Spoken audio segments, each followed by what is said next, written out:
بسم الله الرحمن الرحيم. الحمد لله رب العالمين والصلاة والسلام على أشرف الأنبياء والمرسلين نبينا محمد وعلى آله وصحبه أجمعين ومن تبعهم بإحسان إلى يوم الدين وبعد. ہم جو ہے صرف کے اندر جو کہ کتاب مقرر ہے امین السیوا، اس میں جو ہے تعلیلات کی بحث ابھی پڑھ رہے ہیں. ان میں ابھی جو بحث چل رہی ہے وہ تعلیلات سے متعلق جو تیسرا قاعدہ ہے وہ چل رہا ہے، اور اس تیسرے قاعدے کے اندر ہم نے واو کے بارے میں پڑھا، یا کے بارے میں پڑھا، اور ان دونوں کے بارے میں ہم نے جانا کہ کلمے کے اندر کہاں کہاں اور کن کن صورتوں میں جو ہے ان میں تبدیلی پیدا ہوتی ہے.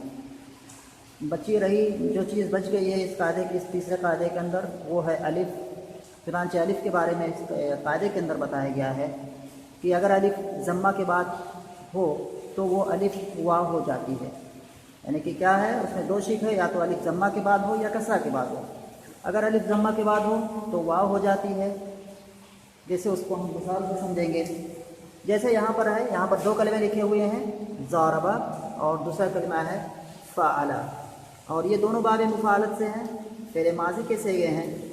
تو کیسے اس میں جو ہے مطلب ہوا کہ مطلب الف ضمہ کے بعد ہوئی، اس میں مطلب جو ہے کہ زاربہ سے زوربہ کیسے بن گیا، جو ہے کتاب میں مثال دی ہوئی ہے. دیکھیے جیسے کہ زاربہ سے زوربہ، اور کسرہ کی مثال دی ہوئی ہے جیسے محارب ہو.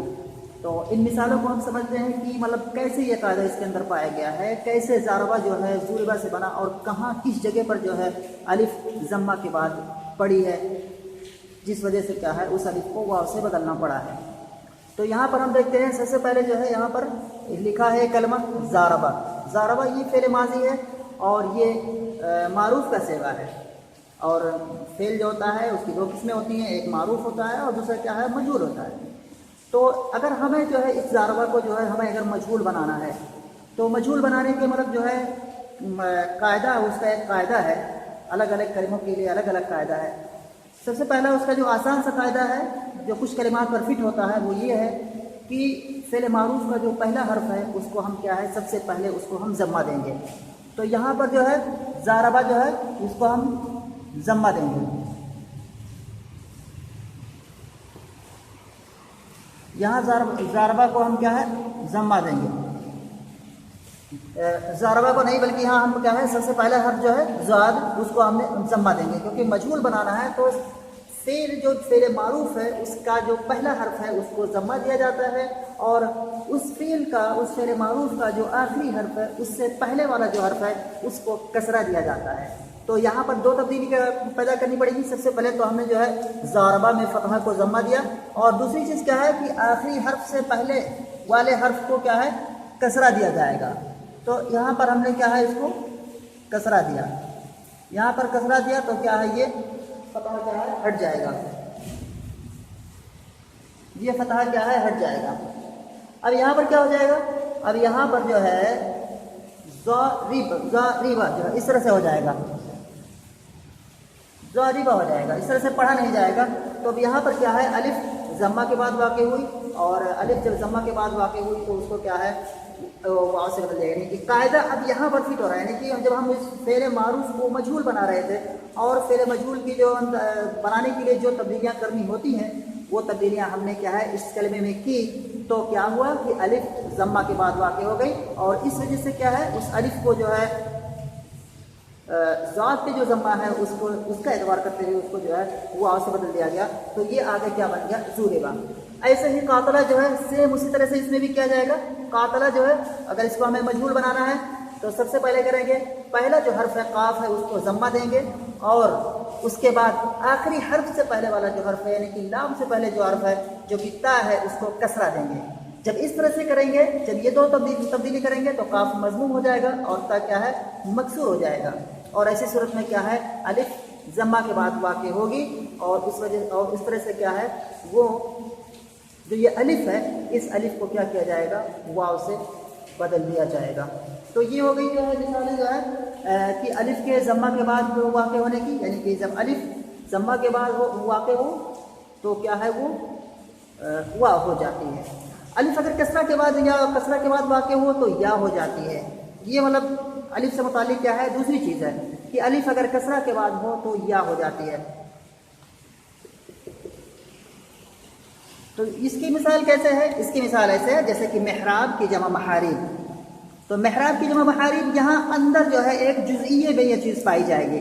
جیسے کہ محراب کی جو جمع آتی ہے وہ آتی ہے محاریبو، اور یہ کس وزن پر ہے؟ یہ ہے مفاعیلوں کے وزن پر. تو گویا کہ ہمیں محراب کو جو ہے مفاعیل کے وزن پر لے جانا ہے. اس کی ہمیں جمع بنانی ہے تو اس کو ہمیں مفاعیل کے وزن پر لے جانا ہے. تو مفاعیل کے وزن پر لے جانے کے لیے سب سے پہلے ہمیں دیکھنا ہوگا کہ مفاعیل میں کیا کیا چیزیں ہیں، وہ چیزیں اس میں کرنی پڑیں گی. سب سے پہلے کیا ہے اس میں جو ہے مفاعیل کے اندر سب سے پہلے والے دونوں جو حرف ہیں وہ دونوں مفتوح ہیں. تو یہاں بھی محراب میں بھی کیا ہے، محراب میں بھی کیا کریں گے، سب سے پہلے والے دونوں حرف کو کیا کریں گے، ہم فتحہ دیں گے. دونوں حرف کو کیا ہے، فتحہ دیں گے. اس کے بعد یہاں پر کیا ہے، مفاعیل میں دو حرف کے بعد کیا ہے، الف ہے. تو یہاں بھی کیا ہے، ہم الف کا اضافہ کریں گے. یہاں بھی ہم کیا ہے، الف کا اضافہ کریں گے. الف کا اضافہ کریں گے تو یہاں پر کیا ہے، یہ پھر کیا ہے، رائی سے الگ ہو جائے گی. اب اس میں پھر دیکھتے ہیں مفاعیل میں کیا ہے، الف کے بعد کسرہ ہے. تو یہاں بھی الف کے بعد کیا ہے، یہ کسرہ لگائیں گے، را کے نیچے کسرہ لگائیں گے، را کے نیچے کسرہ لگائیں گے، اور یہ کیا ہے، یہ فتحہ کیا ہے وہاں سے ہٹ جائے گا. اب یہاں پر کیا ہے، جو قاعدہ ہے یہاں پر قاعدے کی ہمیں ضرورت پڑ رہی ہے. یعنی کہ اس اسٹیپ پر آ کر کے ہمیں قاعدے کی ضرورت پڑ رہی ہے، جو کہ کیا ہے، الف کے بارے میں جو قاعدہ ہے کہ الف اگر کسرہ کے بعد ہو تو یا ہو جاتی ہے. یہاں پر کیا ہو رہا ہے، اب یہاں پر ہم دیکھتے ہیں جب ہم نے ساری تبدیلیاں کی، سب سے پہلے دونوں حرف کو ہم نے فتحہ دیا، دونوں حرف کے بعد ہم نے الف کا اضافہ کیا، اور جو ہے الف کے بعد کیا ہے، را کو کسرہ دیا جیسے کہ مفاعیل کے اندر ہے. تو اب یہاں پر کیا ہوتا ہے، پھر یہ جو ہے الف یہاں پر اب قاعدہ جو ہے، یہ قاعدہ کہ الف جو ہے کسرہ کے بعد یا ہو جاتی ہے. تو یہ چیز اب یہاں پر ہمیں اس قاعدے کی ضرورت پڑ رہی ہے. تو اب جو ہے یہاں پر کیا کیا جائے گا، یہ جو الف ہے اس الف کو ہمیں یا سے بدلنا پڑے گا کیونکہ یہ کسرہ کے بعد واقع ہے. تو جو ہے الف کو ہم یا سے بدلیں گے، الف کو ہم یا سے بدلیں گے تو اس طرح سے محاریبو ہو جائے گا. یہ یہاں پر تنوین نہیں ہے بلکہ یہاں پر کیا ہے، ضمہ ہے. تو اس طرح سے محاریبو ہو جائے گا، محاریبو. تو اس میں سے کیسے بنا، اس میں ایسے ہی بنا جو ہے. قاعدے کو پھر سے ایک بار جو ہے، الف سے متعلق جو قاعدہ ہے کہ الف کے بارے میں دو چیزیں ہیں کہ الف اگر ضمہ کے بعد ہو تو کیا ہے، وہ واو ہو جاتی ہے. جیسے زاربا سے زوریبا اور قاتلہ سے قوتیلا. زاربا سے زوریبا کیسے بنے گا، یعنی کہ زاربا کو جب ہم مضارع بنائیں، جب ہم اس کو مجہول بنانے کی کوشش کریں گے اور مجہول کی ساری تبدیلیاں اس میں ہم لائیں گے تو وہاں پر آٹومیٹک کیا ہے، وہ الف ضمہ کے بعد پڑ جائے گی، جیسا کہ اس سے پہلے میں نے بتایا. ایسے ہی قاتلہ میں جو ہے ہوگا جو کہ قوتلہ بنے گا. کسرہ کے بعد یا ہو جاتی ہے جیسے کہ محاریبو، جیسے کہ محاریبو اس کا اصل اس کا واحد کیا ہے، اس کا واحد ہے محراب. تو محراب کی جب ہم جمع بنانے بیٹھیں گے اور اس کو جو ہے مفاعیل کی طرح، محاریب کا وزن جو کہ مفاعیل ہے، تو مفاعیل میں جو چیزیں ہیں وہ چیزیں ہم محراب میں لائیں گے، اور جب لاتے جائیں گے تو وہاں آگے چل کر کے جو ہے ایک جگہ ایسی آئے گی کہ وہاں پر الف کیا ہے، کسرہ کے بعد پڑے گی، اور وہاں پر کیا ہے، اس قاعدے کا اعتبار کرتے ہوئے جو ہے اس الف کو یا سے بدل دیا جائے گا. تو امید کرتا ہوں کہ یہ سمجھ میں آیا ہوگا درس، اور پھر اگر کوئی بات ہوگی تو پوچھنا. السلام علیکم.